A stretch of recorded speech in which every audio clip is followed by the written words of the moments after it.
Hello, CherieHanson here. I'm wearing my shirt that has my art on it that I designed. I quite love it. It's asymmetrically balanced, like me. My musings for today dropped down during the Wim Hof breath work, as usual. What I was focusing on, what I was hearing, was the phrase, suit yourself. The other words that came through was discover yourself, find your footing, find yourself. And what I mean by that is it is so obvious to me at this point that when a person knows who they are, who he or she is, they're very attractive. And the reason they're attractive is because they're not unpredictable. Even if they're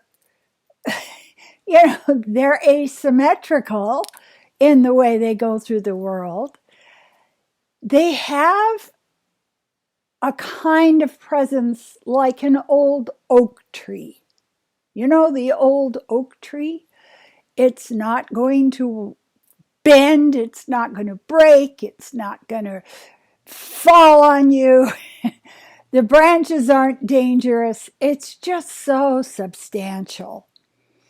And I think that is really my goal at this point in my life, is to get to a place where I hold substance, where I am at peace with who I am. Suit yourself. Think about that phrase. What does that mean? That means you put on the suit that is yours to wear. Could be an asymmetrical art piece, could be a three-piece tweed suit. And when we get to a place where we're not constantly looking outside ourselves to see who we are, we're so much more deeply rooted into the real, into that energy that comes to us from spirit, from the oversoul, from the field, wherever, whatever you want to call it in your belief system. We're connected to something that is comforting. We're connected to something that we can trust. But when we're in a place where we're constantly looking outside ourselves for pleasure or the thrill or substantiation or, the validation, the sticker, all that stuff. I mean, those things are all in service of people who haven't found themselves yet. They don't know who they are. And it's scary because instead of having a solid, well-grounded oak tree, they've got a gothic forest that they're in. They're just lost in it. The trees are all howling and there are beasts and owls and branches and it's a sense that every single new day, hour, reality, event that happens in their life can throw them off. Throw them off of what, you might ask?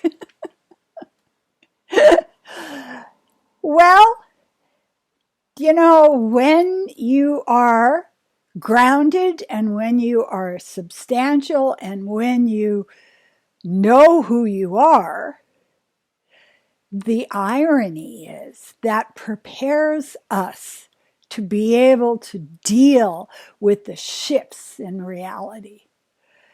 In other words, I know who I am up to this point in my life, to this now, to this instance. But I am capable of growing. I am capable of learning. I am capable of finding ways of being that are kinder. Now, kinder for whom, you might ask? This is the thing that's so interesting. When you are kinder to yourself, you will always be kinder to other people because you're not trying to fight for your existence as if you were in a wrestling match. You're not in a knife fight to prove that you deserve to be on the face of the earth because you already give yourself that sense of deserving. You already give yourself that sense of substantiation. You already give yourself that sense that you have somebody on your side. Not only is that somebody on your side, that somebody is wrapped around you because it's you. You are on your side. You're on your left side, your right side, your front side, your back side, above and below. You surround yourself with a sense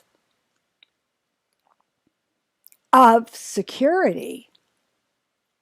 And when we look outside, when we look to the future, when we look for substantiation, the irony is that we make ourselves so weak. We're giving.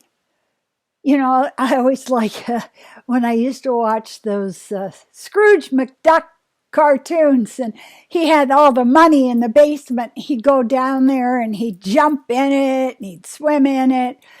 Well, if we're giving away our value to other people, asking them to give us a sticker or give us substantiation or give us, validation, we're depleting. We're depleting all of the coins we've got in the basement. We don't have riches down there anymore because we gave them away. We gave them away to people. Like, what do you want? What can I do? How can I be? How can I morph myself? Is this the mask you want or is this one? Tell me. And so we're in a place of such hesitancy. And that's the thing that's really driving people crazy right now. They want to know if a decision they're making is the right decision. And the outside world, it's kind of like, it's kind of like a play set in an insane asylum. It's just like you're looking at the schizophrenics and, the people who are channeling voices and the people who are rocking and cutting their own hair. It's just like, what's going on? Somebody show me the truth of reality, we're asking. Well, the people who are looking for the truth of reality are going to be batshit crazy because the truth is evaporating. It's going up in smoke. It's shifting. I was watching my incense today and I almost started to cry with the beauty of that smoke caught in the wind. Its form was shifting, twisting. Sometimes it was curls. Sometimes it was levels of vapor. Sometimes it was a straight arrow up. And it was always changing. But every single new form it took was beautiful, effortless. And that's what we're being asked right now, is we're being asked to trust ourselves. Do I know who I am? Do I need to have other people show me the path through the Gothic forest? Or can I use my own compass? Can I suit myself where this identity that is me? It's not a costume. This isn't a play.